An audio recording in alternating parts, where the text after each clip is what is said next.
In this question, we will start with the basics of the dividend discount model. Suppose that now is year 0. There is a firm called ABC, and it is expected to pay $2.50 dividend per share next year, or in year 1.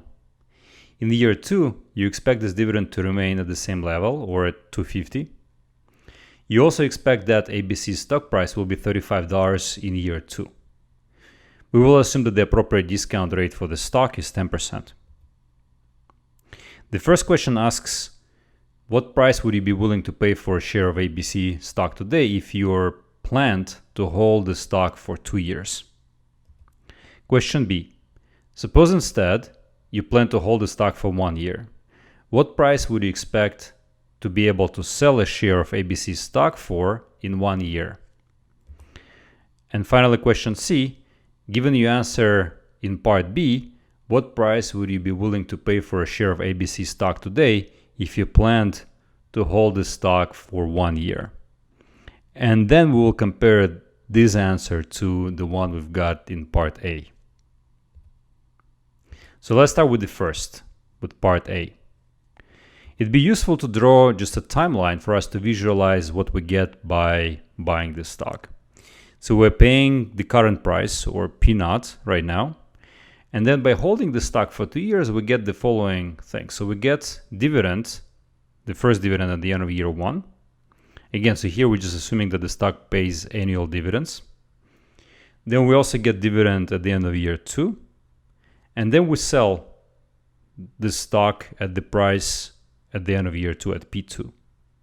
So therefore, to find the current price of the stock P0, we just have to discount the 2 cash flows that we get in year 1 and 2 to present.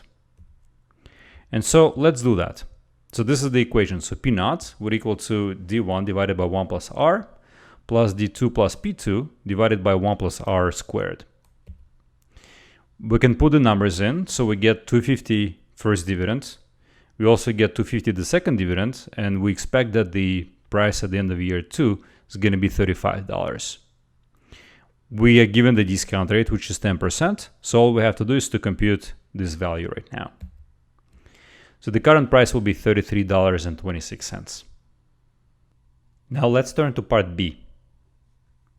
Suppose that instead you plan to hold the stock only for 1 year. For how much you expect to be able to sell it in 1 year? So the question asks us, what is our expectation? What will be the stock price in year 1? Well, we have a certain expectation for the dividend in year 2 and for the price in year 2. So for us to estimate what would be the price in year 1, we're taking the cash flows that we get from the stock in year 2. So this is the second dividend and the price in year 2. And we discount it to year 1. So we're taking D2 plus P2 and dividing it by 1 plus 10%. If we put the numbers in, it tells us that the stock price in year 1, or our expectation for how much we can sell it, will be $34.09. Now finally, let's turn to part C of this question. So given our answer in part B right now, so given the price P1 that we just computed, what would be the price that you're willing to pay for a share of this stock today if you, again, expect to be able to sell it in year 1 at P1? Well, then from this perspective of a 1-year investor, the current price should be just the cash flow that you get from the stock in year 1. So it's your first dividend, $2.50, plus P1. So this is for how much you're expecting to be able to sell this stock, discounted to present. So D1 plus P1 divided by 1 plus R. Again, R here is 10%. And so if we put the numbers in, we get $2.50 plus $34.09. So this is the P1 that we computed in part B, divided by 1 plus 10%. And this gives us $33.26. So in fact, in part A of this question and in part C, we got exactly the same answer. So it's $33.26. We have demonstrated that the current price P0 that the 1-year investor and the 2-year investor are willing to pay for the stock is the same. This is because the 1-year investor also cares about the dividend and price in year 2, because these determine the price at which you can sell the stock at the end of year 1 to an investor with similar beliefs. Now, this last bit is very important. These two investors must have similar beliefs. If they don't, for example, if they differ in their expectation what would be the price of the stock in year 2, then of course they would disagree about the current stock price. Therefore, the very important lesson that this question demonstrates is that disagreements in value are due to differences in beliefs and not in the investment horizon. Because if these two investors have exactly the same beliefs about the future dividends and the future prices of the stock, they will assign exactly the same value to it today, regardless of their investment horizon. There is a company called Common App. It's a startup company that produces Common App. This company currently does not pay dividends. It's a startup company, so it reinvests all of the earnings back into its operations. But it is expected that this company is going to start paying dividend in year 5. And the expectation is that that dividend in year 5 will be $1. After that, it is expected that this dividend is going to grow at the expected rate of 3%, and this growth is going to continue into perpetuity, in other words, forever. We will assume that the appropriate discount rate for the cash flows or for the dividends from the stock is 12%. The question is, what is the current price of a share of Common App? Let's use Gordon growth model to compute the price of the stock.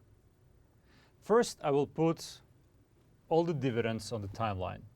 So recall that in the first 4 years of the life of this company, it doesn't pay any dividends because it's growing, it's reinvesting all of its earnings. And starting in year 5, it will start paying dividends. So the first dividend will be $1. From that point onwards, the dividend is going to grow at 3% rate.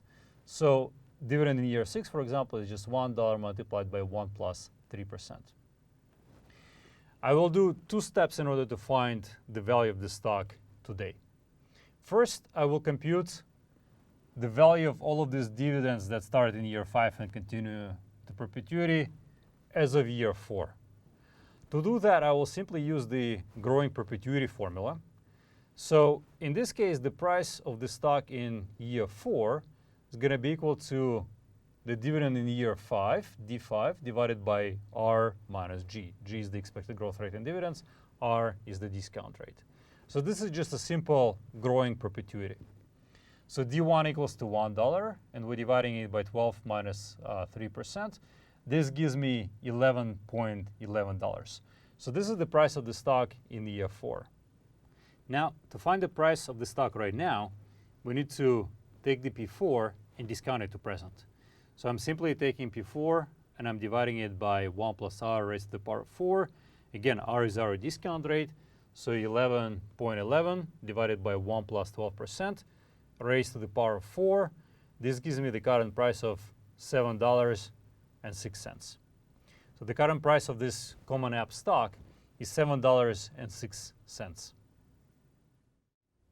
Now, to practice, let me show you an alternative way of solving this problem.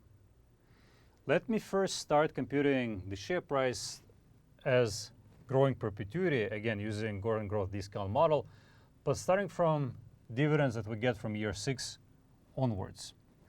So what I will do is that I'll find the share price in year 5 as dividend 6 divided by R minus G. So this is the value, this is the share price X dividend at point in time 5 that captures the value of all of the dividends that start in year 6 and continue forever. So recall that D6 is $1 multiplied by 1 plus 3%. So it is dividing it by R minus G. So this gives me the share price of the stock in year 5 of $11.44. Now, to find the current price of the stock, what I will do is that I will take the share price in year 5, plus I will add the dividend that we get in year 5. Recall, and this is important, recall that share price in year 5, the way we're computing it here, it's an ex-dividend share price. So it does not take into account the dividend that we receive in year 5. So this value only counts dividends starting from year 6 onwards. So therefore, to compute the current share price, I'm taking the ex-dividend price in year 5. I'm adding the dividend that I will receive in year 5. This is $1. And I'm discounting all of this to present. So D5 plus P5 divided by 1 plus R raised to the power of 5. So this gives me $1 plus 11.44. Again, this is the share price in year 5. Divided by 1 plus 12% raised to the power of 5. And this gives me $7.06. So unsurprisingly, we got exactly the same answer as we've gotten before. This is just to illustrate that as long as you're doing it consistently, you can have potentially multiple ways of solving the same problem that gives you exactly the same answer. Again, the key is to make sure that you're counting all dividends properly. iDoc is a health service company. It just paid dividends of $1.50. Over the next 2 years, iDoc is expected to increase their dividends by 10% per year. After that, the expectation is that these dividends will continue growing at 3% into perpetuity, so forever.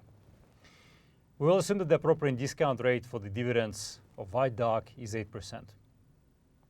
The first question asks us to find the share price of iDoc right now. As the first step, let's put all of these dividends on the timeline. So the first dividend, recall that iDoc just paid a dividend of $1.50, which means that in year 1, the dividend is going to be 150 times 1 plus 10%, right? So between year 0 and year 1, it's going to grow by 10%. Now, dividend in year 2 is going to grow by another 10%. So D2 is going to be equal to D1 multiplied by 1 plus 10%. Since after that point, so from year 2 until year 3, so this dividend, the growth rate is going to come down from 10 to 3%.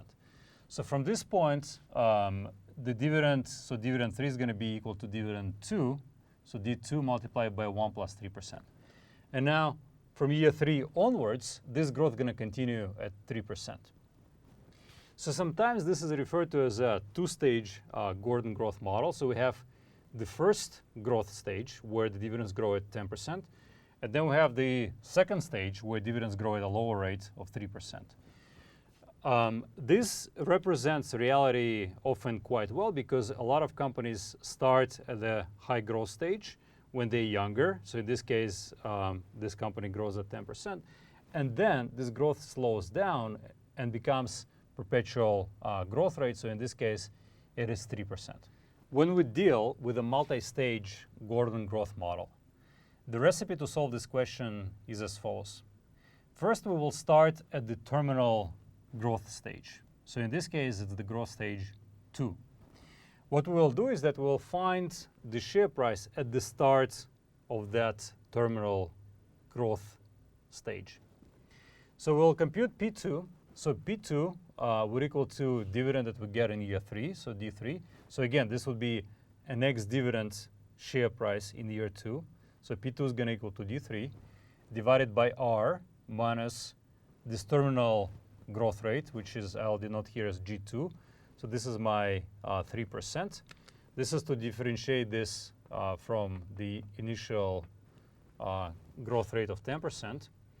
And now I can compute D3 and I can compute P2. So D3 is going to be equal to, recall that this is D2 multiplied by 1 plus 3%.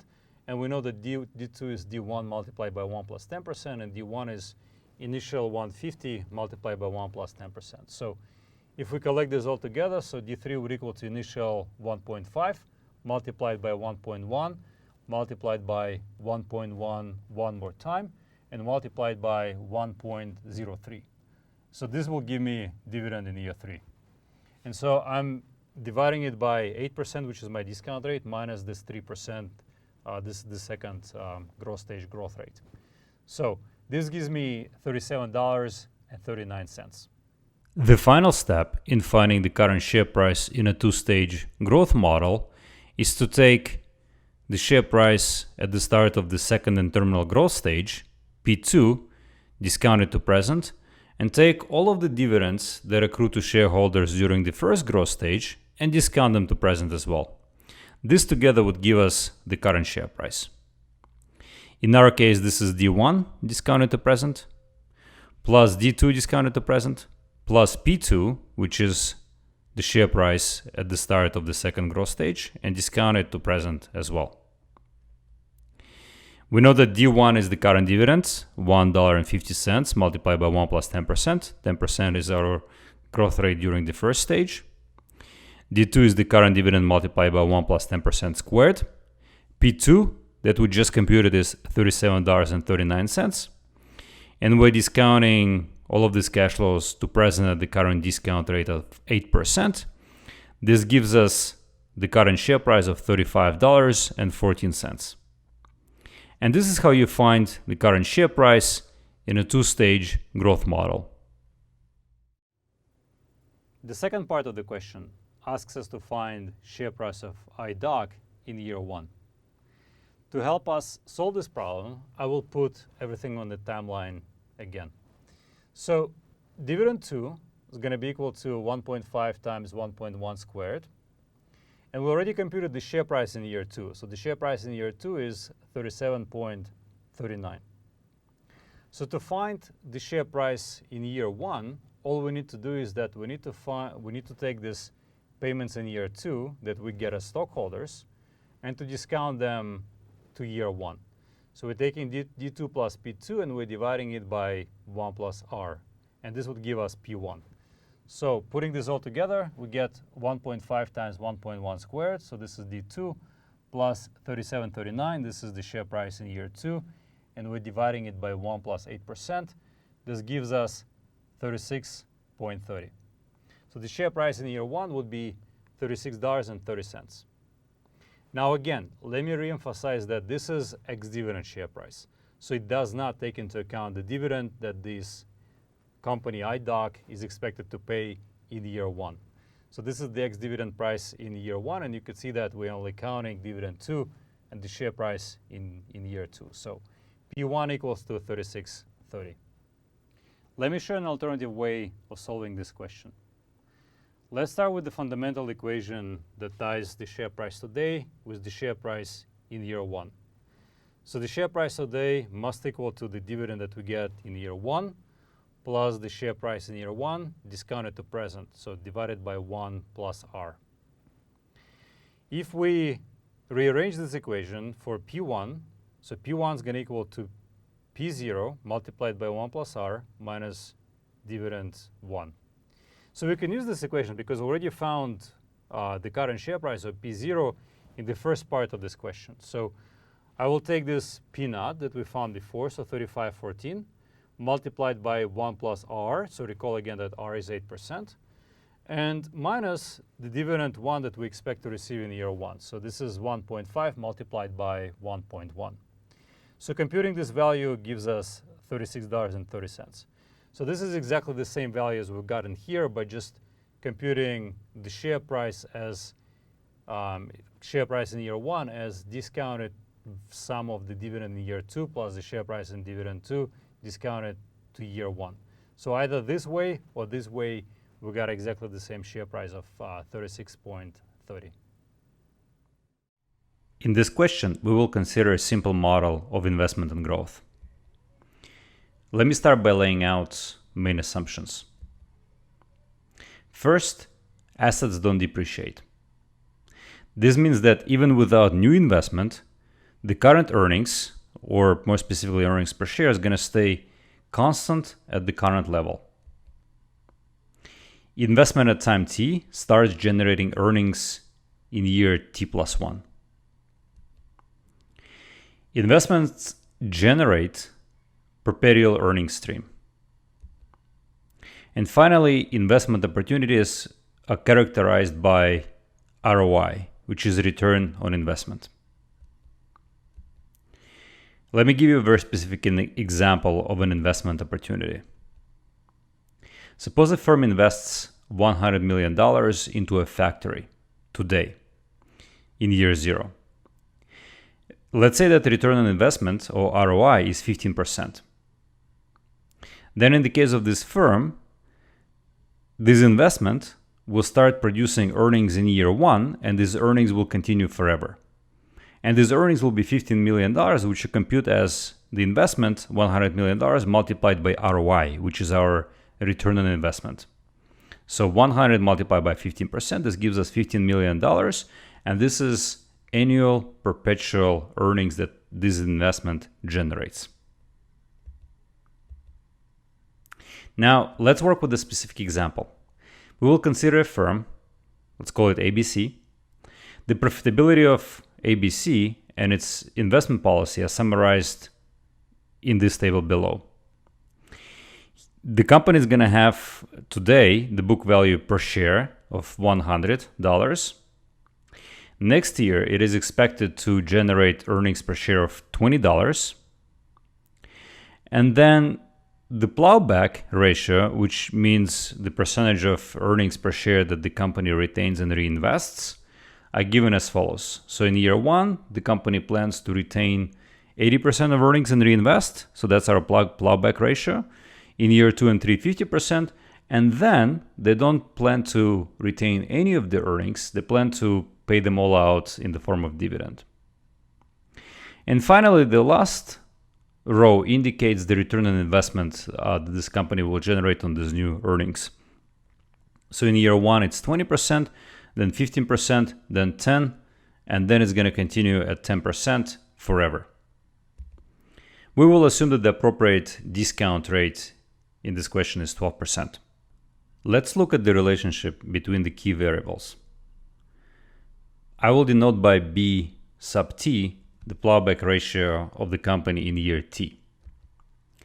Investment, as I denote here by I, in year t, would be the fraction of earnings per share that we retain. So this will be also investment per share. So earnings per share multiplied by the plowback ratio, this will be our investments in year t. The next year's earnings per share, EPS and t plus 1, would be this year's earnings per share, EPS in year t, plus ROI, this is the profitability of our investment, multiplied by the amount that we reinvested, I. The book value per share will be the prior year's book value per share, plus these new investments that we made this year.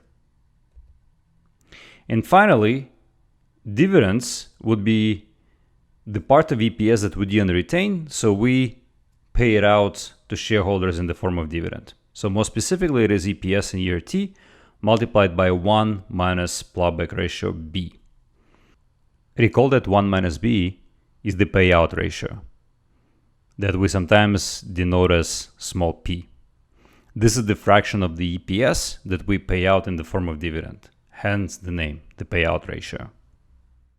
Let's solve this question. And by solving this question, I mean finding the current share price and understanding the dynamics of the key variables here. So in this spreadsheet, I put the information that we were given in the question. And I would like to start computing and filling in the blanks for all of the key variables that we have here. Down at the bottom here, I've written the key equations. So let's start with investment. So by definition, investment in year 1 would be the EPS multiplied by the plowback ratio. So that's going to be $16. It does make sense because our EPS is 20. We're retaining 80% of that, so that's $16. So our investment in year 1 is $16. Now we can compute EPS in year 2, which would be EPS in year 1 plus ROI in year 1, which is 20%, multiplied by the investment, which is $16. And so the earnings per share in year 2 is going to be $23.20. Now we can also compute the book value per share in year 1, which would be the prior book value per share plus the investment that we made in year 1. And let's also compute the dividend, which would be the earnings per share multiplied by 1 minus the plowback ratio. So dividend in year 1 is $4.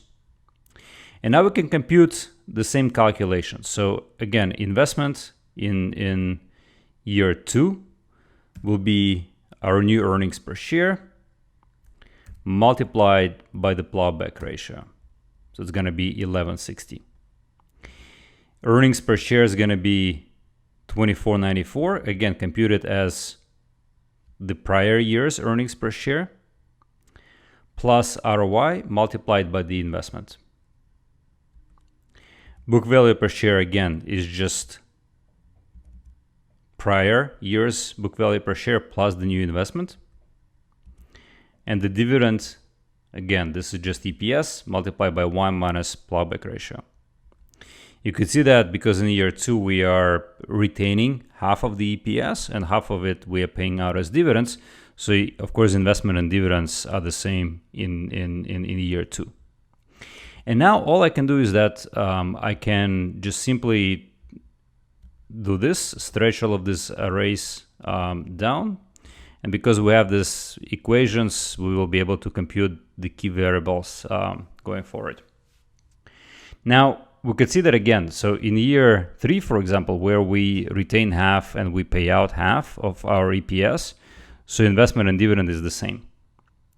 Then, of course, starting in year 4, because we don't retain any of the earnings, the investment is 0, and therefore earnings per share stays constant starting from year 4 onwards. And in fact, dividends equal earnings per share starting from year 4. And it does make sense because we don't retain any earnings, we pay them all out in dividends. And you could also see that because investment is 0, so our book value per share stays constant forever after year 3. Now, let's look at the relationship between the EPS in year t plus 1 and EPS in year t and understand where this equation comes from.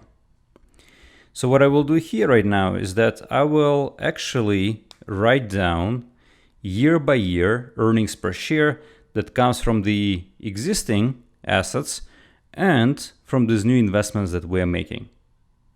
So what I mean is that in year 1, so there is year 1 EPS. So for example, if we have not invested anything at all, our EPS would have stayed at $20 forever because this is what was given to us. And so this $20 is something that is generated by the existing assets, by the book value per share that we had prior to making these new investments. Now, the remaining EPS comes from, again, these new investments. So in year 2, we're getting additional earnings per share from the $16 investments that we made in year 1. So here I will denote what this is. And so this is just 20% multiplied by $16 investment. And so this, because we said that these investments are such that they produce earnings per share in perpetuity. So this $16 and 20% ROI on this investment produces $3.20, and these earnings will continue in perpetuity. So here I'm doing just 10 years, but they will continue into perpetuity. So similarly, in year 2, we invest 1160 and our ROI is 15. So starting from year 2, the new additional EPS that we get from that investment is just, again, this ROI multiplied by the investment.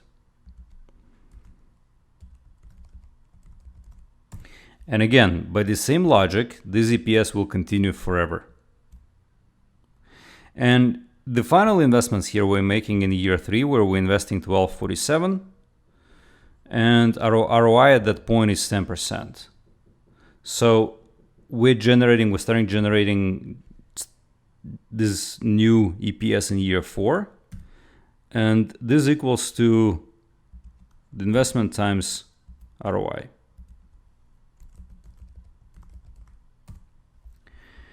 And again, this continues forever.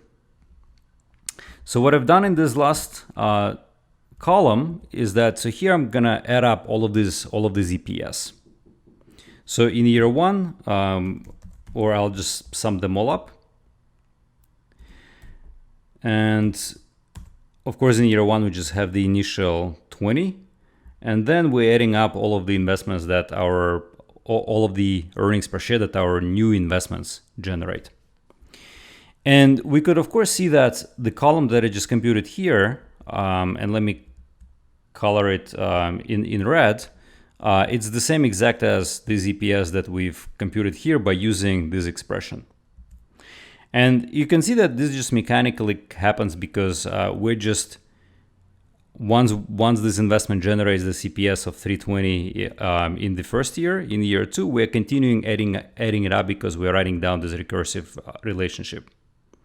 And so therefore, this equation does make sense, but this was just to illustrate that these new investments indeed generate perpetual earnings. And this is how we are computing the EPS in year t plus 1 and relating it to EPS in year t. And this equation is indeed giving us the correct earnings per share given the assumptions that we made in this model. Finally, let us compute the share price. We could see that starting from year 4, the dividends are constant, and therefore from year 4 onwards, this is just a simple perpetuity. So for example, we can start by finding the share price in year 9. So I will take the dividends in year 10, and I'll just divide it by R. This is our discount rate. Again, this is just because this is a perpetuity, and the current share price or share price in year 9 is the present value of all of the dividends that start from year 10. And because this is a perpetuity, this is the value of share in year 9. And then we can just backfill it all the way to year 0 by doing this. So for example, in year 8, what would be the share price? Well, the share price would be the dividends that we get in year 9 plus the share price that will be in year 9 discounted by 1 year to year 8. So I can just write down this fundamental relationship between the price of one share in year 8 and year 9. So of course, not surprisingly, it has to be the same because there was an alternative way. We could have just written down the same perpetuity present value formula and it would have given us the same answer. So that all makes sense.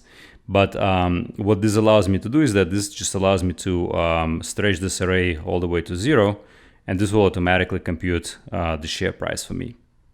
Because again, what I'm doing is that in every year, for example, in year 1, the way I'm computing the share price, I'm taking the dividend that we'll get in year 2, and the share price that will be in year 2, and then I'm just discounting it to year 1. So because this is, again, fundamental relationship that ties the price right now with the dividend and the price next period discounted to the period before, this has to be correct.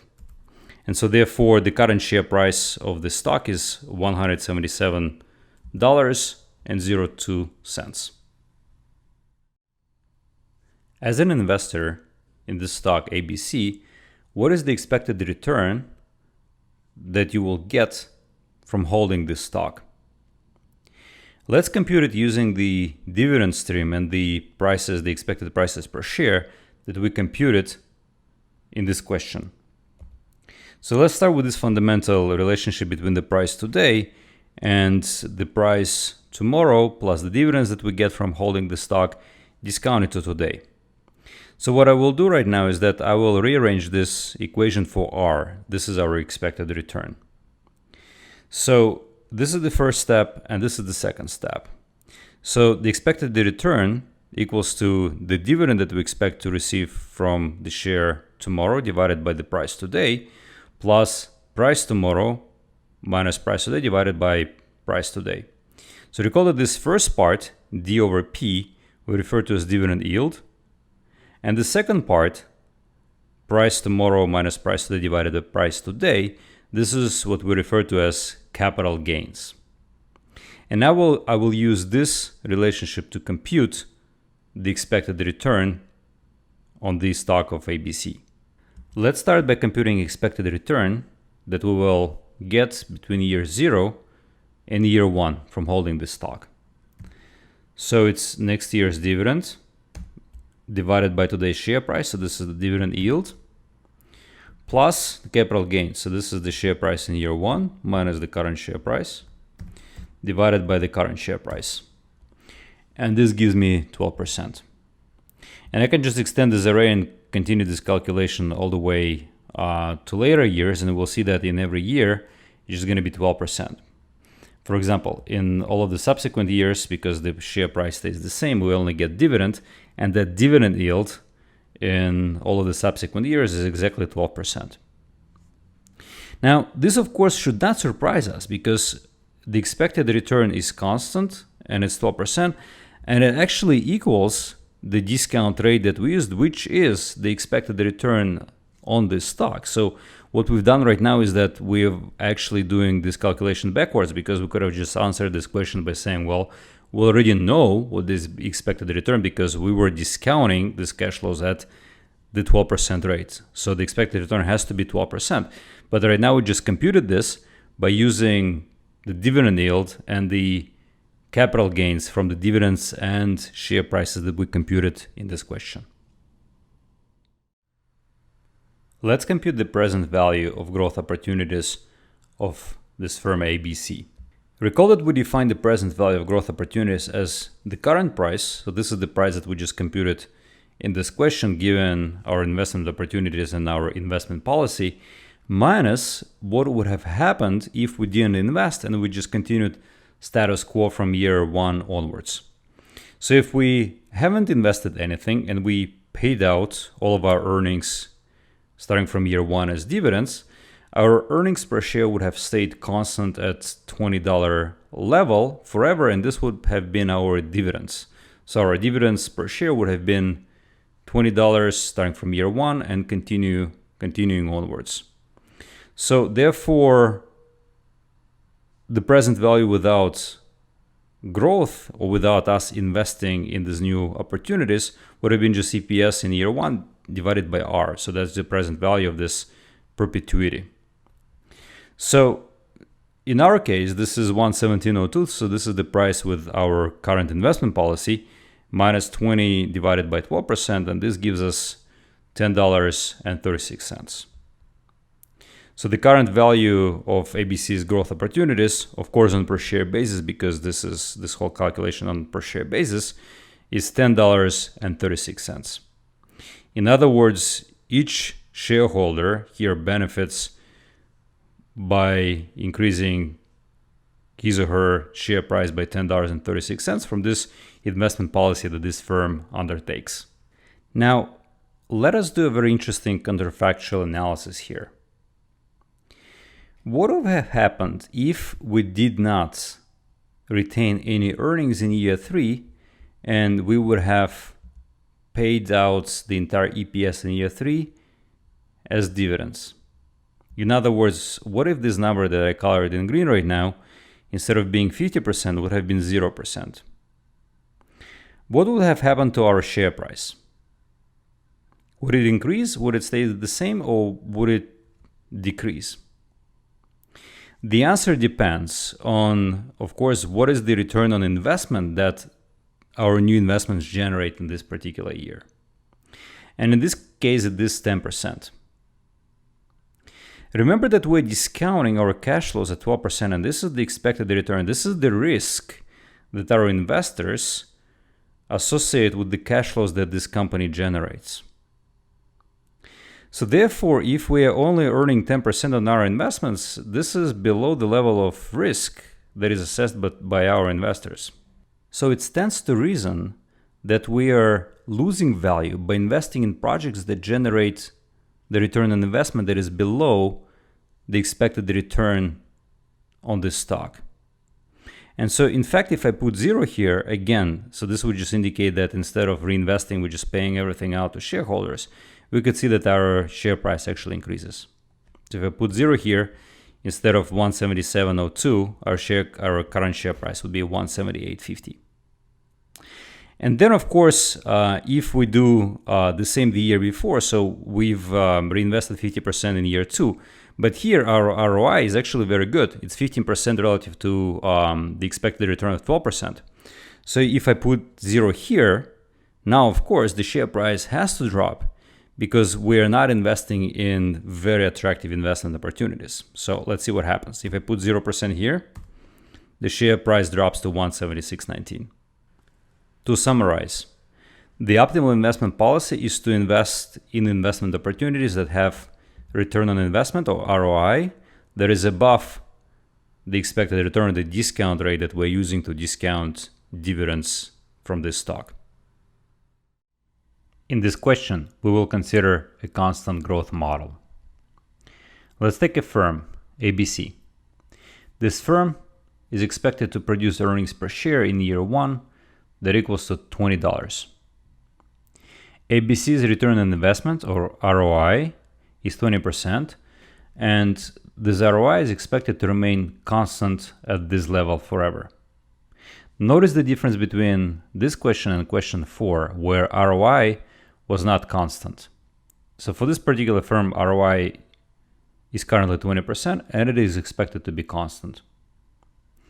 ABC's current payout ratio is 55%, and it is also expected to remain at that level forever.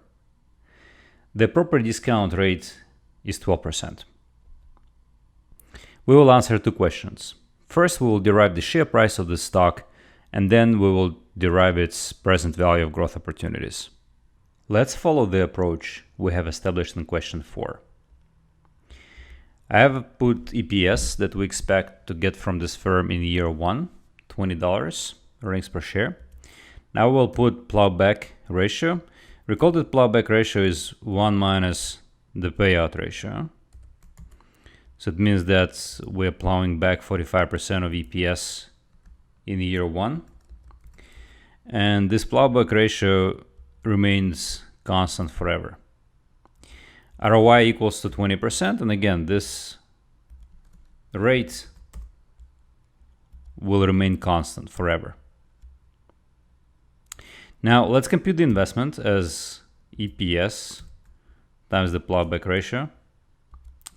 The dividend is simply the EPS multiplied by 1 minus the plowback rate, or the payout rate. And then EPS in year 2 will be the prior year's EPS plus ROI multiplied by the investment. And so we can just stretch this arrays all the way forward and get these numbers. So we'll get investments and we'll get dividends. Now, let's look at the dividend stream. Unlike the previous question, question 4, where we've stopped plowing back and we've started paying out all earnings per share as dividends at some point. So here we continue plowing back at a constant rate. So in this case, dividends always seems to grow and they don't stop. So this is the key difference between this question and the question that we had before. Now let's compute dividend growth rate and see at what rate dividends grow in this model. So I'll compute the growth rate between year 2 and 1. So I'll take dividend in year 2 minus dividend in year 1. I'll divide it by the dividend in year 1. And so this seems to be 9%. And I can just extend this array to see what is the dividend growth rate for the subsequent years. And what we see here, very interestingly, that the dividend growth rate seems to be constant and be at the rate of 9%. And I'm doing it only for the first 10 years, but if we were to extend this, all the way to year 100, we will actually find out that the dividend growth rate remains at 9%. And so this is a very interesting fact of this model, that there is constant growth rate in dividends here. Now, let's see if we can analytically derive the dividend growth rate in this model. Let B be the plowback ratio, and so then the dividend in year T is 1 minus the plowback ratio, again the payout ratio, times earnings per share in that year T. Similarly, next period's dividend is this. So I colored B here in color red just to denote that this B of the plowback ratio is not going to change, so it's going to be constant. So this B here is the same in period T plus 1 and in period T. Now recall that earnings per share in year T plus 1 equals to the prior period's earnings per share plus ROI times investment. So again, here ROI is constant, so I deleted the subscript T from ROI. And then investment, of course, is just EPS times the plowback ratio. And again, this plowback ratio is constant. Then we can write down EPS in year T plus 1 as EPS in year T multiplied by 1 plus ROI times B. And now we can plug this into our dividend equation for year T plus 1, which would be 1 minus the plowback ratio times EPS in year T multiplied by 1 plus ROI times B. And now we can actually compute the dividend growth rate, which is dt plus 1 minus dt divided by dt, and I will express it as dt plus 1 divided by dt minus 1. And now into this equation I will plug in our expressions for dt plus 1 and dt. So we just derived what was dt plus 1, so it's 1 minus b multiplied by EPS in year T multiplied by 1 plus ROI times b, and dt is just 1 minus b times EPS in year T. So you could see that 1 minus b and EPS cancels out. Then what we have is just 1 plus ROI times b minus 1, which is just ROI times b. So in this model, as long as the firm maintains constant plowback ratio and has constant ROI, the dividend growth rate will be time independent, so it will be constant, and it will be the product of the return on investment that this firm has and the plowback ratio. And that's a very important equation that we just derived. Now, going back to our spreadsheet, it should not surprise us right now that the dividend growth rate here is 9% and is constant.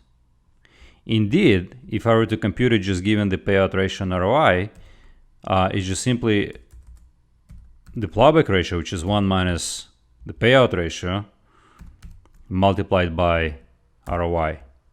And so it indeed is just 9%, and this growth rate will remain constant as we just analytically showed. And so then just to find the current share price, realizing the dividends here grow at a constant rate 9%, and this will be a perpetual constant growth rate as long as, again, the plowback ratio and ROI stay constant. So all we need to do to find the current share price, because it's the growing perpetuity, so we're taking the dividend that we get in year 1 and we're dividing it by R, which is our discount rate, 12%, minus the dividend growth rate of 9%. And so the current share price of the stock is $366.67. Let's compute the present value of growth opportunities of this company ABC. Let's first develop intuition. Recall that our ROI is 20%, so all of our investments generate perpetual return of 20%. And the discount rate for the dividends of the stock is 12%, which means the expected return is 12%. It's lower than the return on investment that this firm generates. So therefore, we should be expecting that this company has positive present value of growth options. And so let's compute it.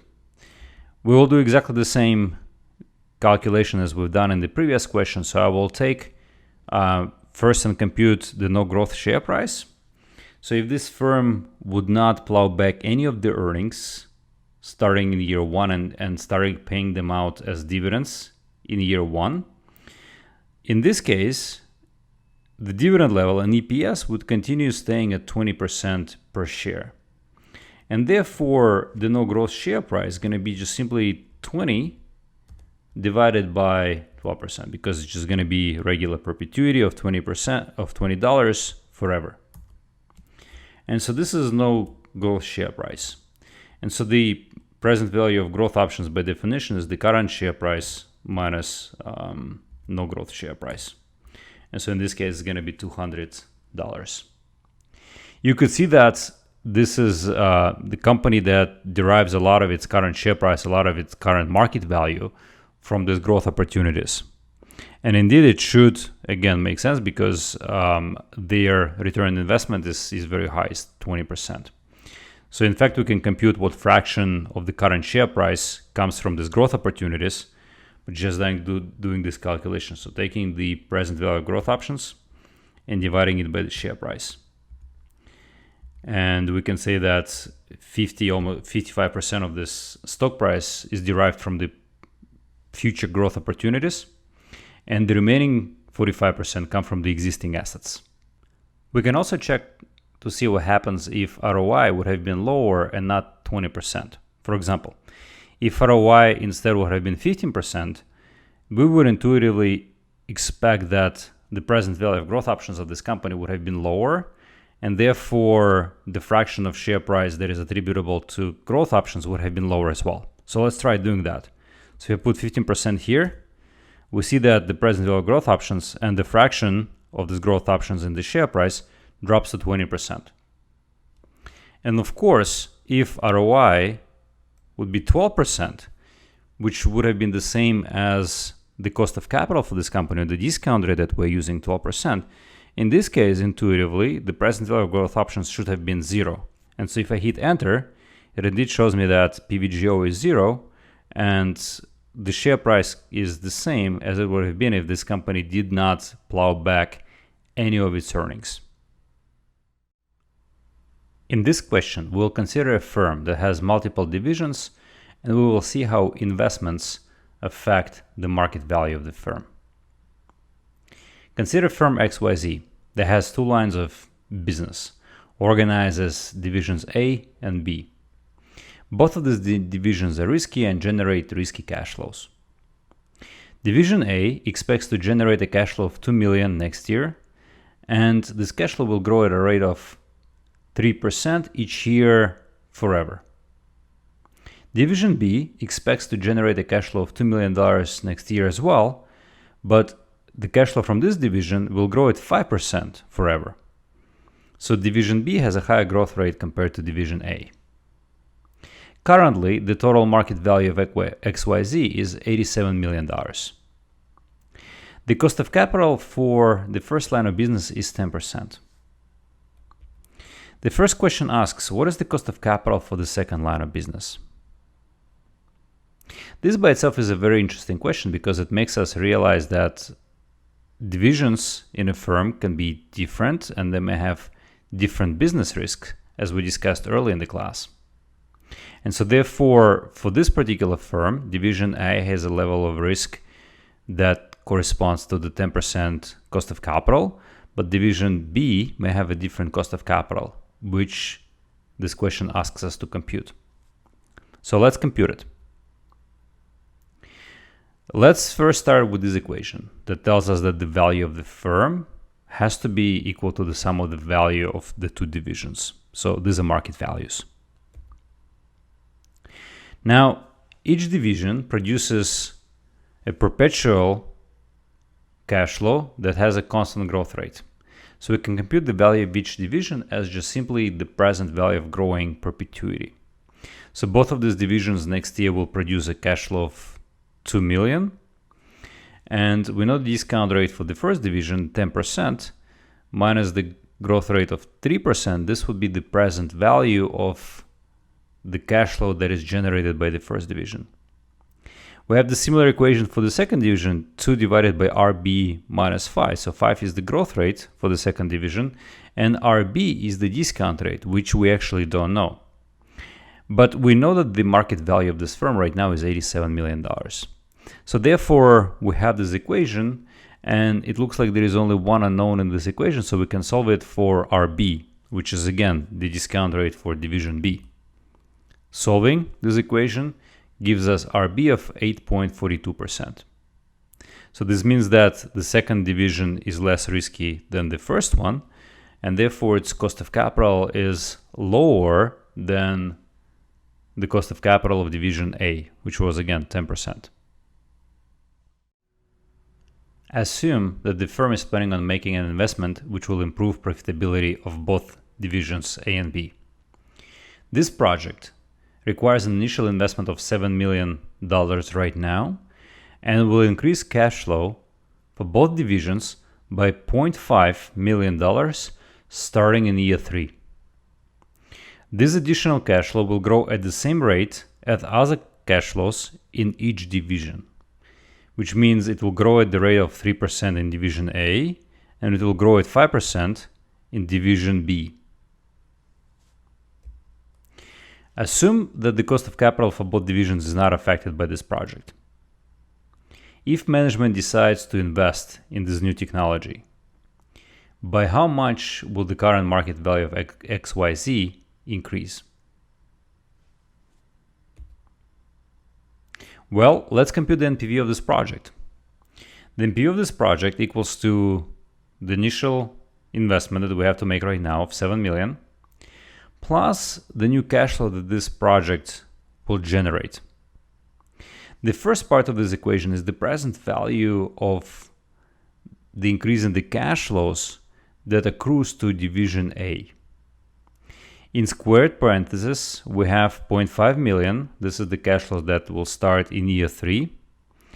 And we're discounting it to present by dividing it by 10% minus 3% because this is a growing perpetuity. This cash flow is going to grow at 3%. And the discount rate here is 10% because this is the risk of division A. And since this cash flow starts in year 3, by applying the growing perpetuity formula, this gives us value in year 2. So to find the present value, we're discounting or dividing it by 1 plus 10% raised to the power 2. I highlighted power 2 here in different colors so that we understand that the growing perpetuity formula gives us the value in year 2. Similarly, for division B, the present value of this additional cash flow is again $0.5 million that accrues to division B. And we're discounting it here at the cost of capital of division B. And again, we're realizing that this cash flow of $0.5 million will grow in this division at 5% rate, similarly to the growth rate in all of the other cash flow as well. So therefore, we have the growing perpetuity formula in the squared parentheses, and then we're dividing it and we're bringing it to present by, again, using the appropriate cost of capital for division B. Computing this net present value, we get $11.33 million. So therefore, the new market value of firm XYZ is $87 million, what it was before, plus the present value or the net present value of this new investment project, which is $11.33 million. So this brings up the market value of XYZ to $98.33 million. This is an increase of 11.33 divided by 87 million. So this is an increase of 13.02%. So by engaging in this investment project, the management of the company increases its value by 13.02%.